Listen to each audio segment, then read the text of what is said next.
ఒక అడవిలో ఒక తాబేలు ఉండేది. ఒకరోజు సాయంత్రం అది నీటిలోంచి బయటకు వచ్చి ఒడ్డున నెమ్మదిగా తిరగసాగింది.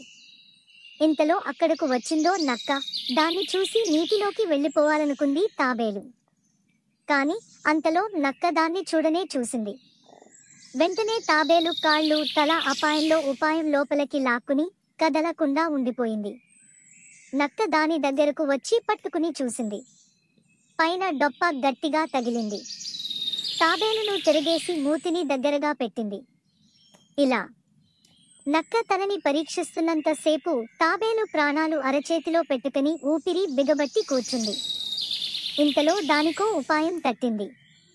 దాంతో ధైర్యం చేసి తల కొంచెం బయటకు పెట్టి, అయ్యో నక్క బావా, నువ్వెన్ని తిప్పలు పడ్డా నా శరీరంలో పిసరంత మాంసమైనా తినలేవు అంది.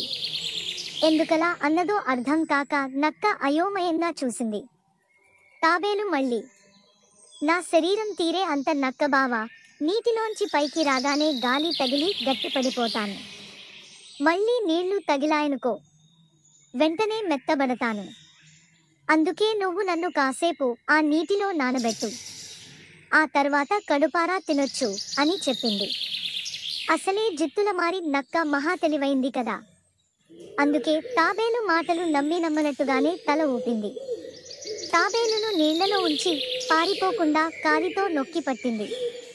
కాసేపయ్యాక తాబేలు తెలివిగా, నక్క బావా, నేను పూర్తిగా నానాను, కాని నువ్వు కాలు పెట్టిన చోట నానలేదు అంది. దాంతో నక్క కాలు రవ్వంతా పక్కకు జరుపుదామని కాస్త పైకి లేపింది.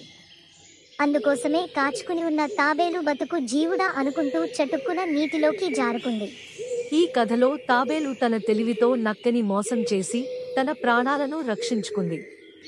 కష్ట సమయంలో భయపడకుండా చాకచక్యంగా ఆలోచిస్తే సమస్యల నుండి బయటపడవచ్చు.